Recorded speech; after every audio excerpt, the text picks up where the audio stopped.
नमस्कार दोस्तों, स्वागत है आपका अपने वीजी नॉलेज में। आज उस शख्स की बात करेंगे जिसका 5 बार पुलिस एनकाउंटर होने से बचा। जी हाँ, यहाँ बात कर रहे हैं विजय केदारे उर्फ वीजू चिकना की। उसकी पर्सनैलिटी की बात करें तो वो गोरा चिट्टा और हैंडसम था। अगर वो क्राइम के रास्ते को छोड़ फिल्म इंडस्ट्री में हाथ पैर मार लेता तो वो फिल्म में हीरो बन सकता था।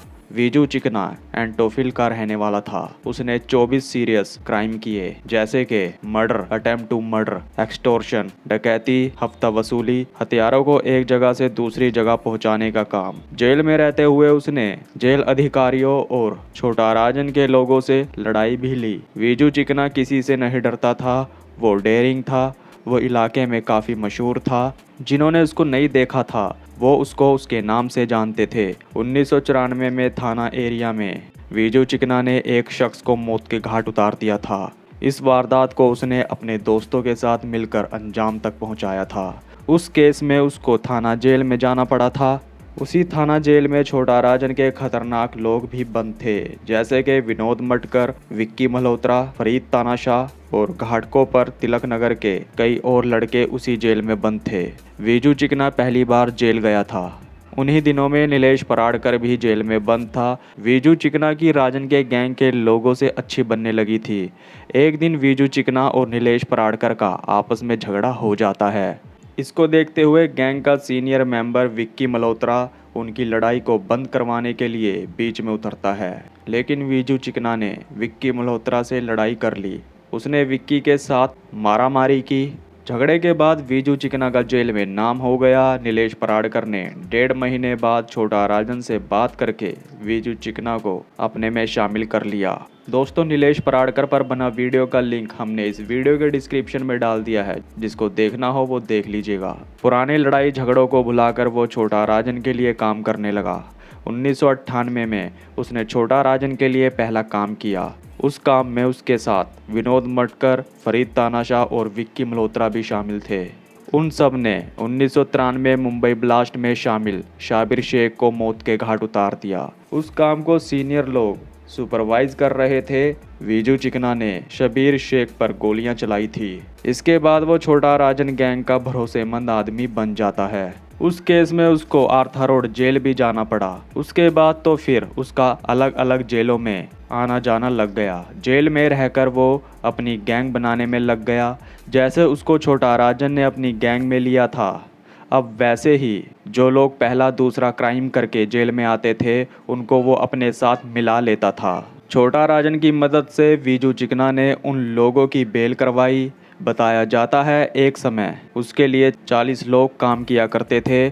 उसका खुद का गैंग बन गया था। जेल में बैठकर उसने अपना गैंग चलाना शुरू कर दिया। 2001 में जब छोटा राजन, प्रसाद पुजारी, रवि पुजारी और सुरेश पुजारी एक्टिव थे, उनका एक्सटॉर्शन का धंधा धड़ल्ले से चल रहा था। जो मुंबई ब्लास्ट के एक्यूज्ड लोग थे जो बेल पर बाहर थे, उनको मारने का काम चल रहा था।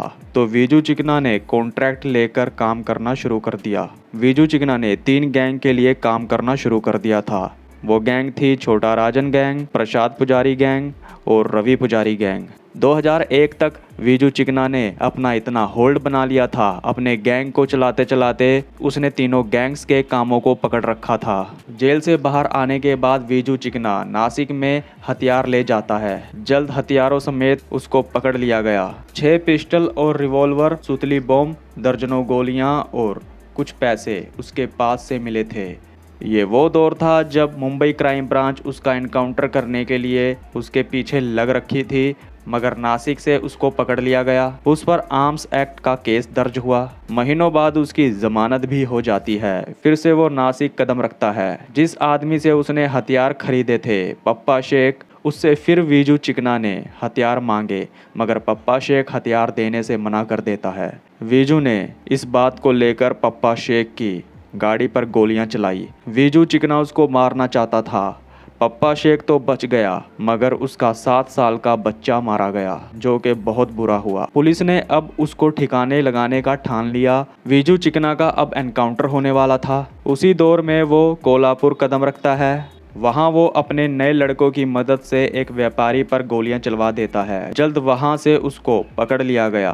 कोल्हापुर जेल में उसको भेज दिया गया। बच्चे के कत्ल में जो पुलिस उसको एनकाउंटर में ढेर करने वाली थी, उससे वो फिर बच जाता है। वहाँ रहकर उसने अपने साथ और लोगों को जोड़ना शुरू कर दिया।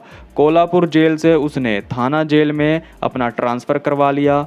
फैमिली की प्रॉब्लम दिखाकर वो थाना जेल में शिफ्ट हो गया। वो पुराने केसों में थाना जाता था। पेशी के दौरान वो कोर्ट में उन लोगों को बुलाता था जिससे उसने पैसा लेना होता था। कहते हैं स्लम रिहेबिलिटेशन अथॉरिटी ने एंटोफिल में रीडेवलपमेंट का काम करना था, तो इसको लेकर कमेटी बनाई गई थी। उस पर वीजू चिकना कब्जा करना चाहता था। इससे उसको करोड़ों की कमाई होती। तो मंगेश और योगेश जो दो भाई थे, वो वीजू चिकना से नहीं दबते। जेल में रहकर वीजू ने अपने लोगों को उनके पास भेजा के उनको उसके पास बुलाकर लाया जाए। मंगेश ने अपने भाई योगेश को थाना कोर्ट में भेज दिया, जहां वीजू चिकना अपनी तारीख भुगतने आया था। वीजू चिकना ने वहां उसको कहा कि तुम अपना प्रोजेक्ट उसके साथी ढाका को दे दो, सारे पेपर्स उसको दे दो, नहीं तो तुम जान से जाओगे। योगेश के ऊपर वीजू चिकना के लोगों ने हमला भी कर दिया था, मगर उस हमले में पिस्टल का इस्तेमाल नहीं किया गया था।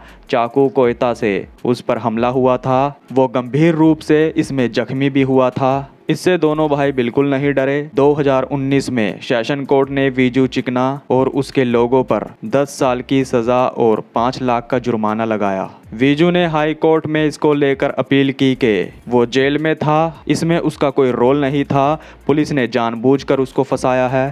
कहते हैं 2003 में जब वीजू चिकना आर्थर रोड जेल में था, वहां पर उस समय नई नई स्वाति साठे लेडी ऑफिसर की पोस्टिंग हुई थी। वो महाराष्ट्र की पहली लेडी ऑफिसर थी जो मुंबई में सुपरिटेंडेंट बनकर आई थी। उन्होंने आते ही सख्ती शुरू कर दी। जो जेल में फ़ोन इस्तेमाल किया करते थे, उन सब के फ़ोन उन्होंने जमा करवा लिए। जो बाहर से जेल में बदमाशों के लिए टिफ़िन जाते थे, उसको बंद कर दिया गया। सिगरेट, दारू के क्वार्टर, मोबाइल, ये सब टिफ़िन के जरिए अंदर जाते थे। बैरक में जाने का टाइम फिक्स कर दिया गया। लाइट कब तक चलेगी, ये सब फिक्स टाइम पर कर दिया गया था। जेल में काफ़ी इम्प्रूवमेंट हो गई थी। जेल में रह रहे कैदियों को इससे काफ़ी तकलीफ हुई। एक दिन 2003 में रात के समय जब ऑफिसर स्वाति साठे अपने स्टाफ के साथ जेल में नाइट में राउंड पर जाती है, तो जिस सेल में वीजू चिकना बंद था, उसके 2 और साथी दलवी और नाइम नाम के भी शख्स उसी सेल में बंद थे।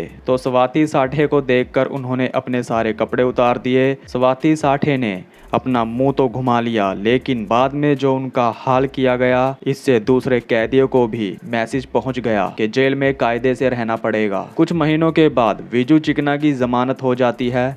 2005 में वीजू चिकना स्वाति साठे से बदला लेने का ठान लेता है। 2003 में जो उसने मार खाई थी, उसका गुस्सा वीजू के अंदर था। जेल के बाहर एक स्टाफ का आदमी जो कि स्वाति साठे का जूनियर था, वो बाहर निकल रहा था। उस पर वीजू चिकना ने गोलियां चलवा दी। एक गोली उसको लगी, साथ ही कुछ और लोग इसमें जख्मी भी हुए थे। किस्मत अच्छी थी कि मौत किसी की नहीं हुई। कहते हैं वीजू चिकना वहां हमला करने के बाद ये बोलकर आया था, अगर तुम्हारी मैडम ने जेल में बंद लोगों को तंग करना नहीं छोड़ा तो अगली बार तुम्हें भी मारूंगा और तुम्हारी मैडम को भी।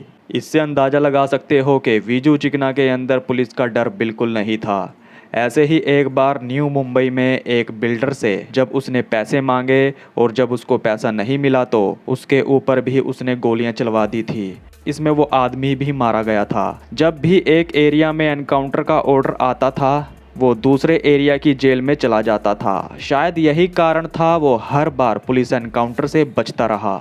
2 से 3 गैंग के लिए काम कर करके उसने अच्छा खासा पैसा कमा लिया था। 1994 से लेकर 1998 तक उसने गैंग के अंडर काम किया। वहीं 2001 से लेकर आज तक वीजू चिकना खुद का गैंग चला रहा है। बताया जाता है वो अपने गैंग मेंबर के वकीलों का खर्चा खुद उठाता है। ऑफिसर राकेश मारिया ने कहा था कि उनका ध्यान वीजू चिकना पर इसलिए नहीं गया, उनको नहीं पता था कि वो अपना खुद का गैंग चला रहा है। उनको लगता था कि ये छोटा राजन के लिए काम करता है। पुलिस का मेन फोकस छोटा राजन पर चला जाता था। आज की बात करें तो उसकी हाई कोर्ट में अपील चल रही है। उसके नीचे वो बेल पर है। जब कोरोना आया था तो वो आर्थर रोड जेल में बंद था। जब कुछ कैदियों को रिहा करने की बात चल रही थी तो उसमें वीजू चिकना भी बाहर आ गया था।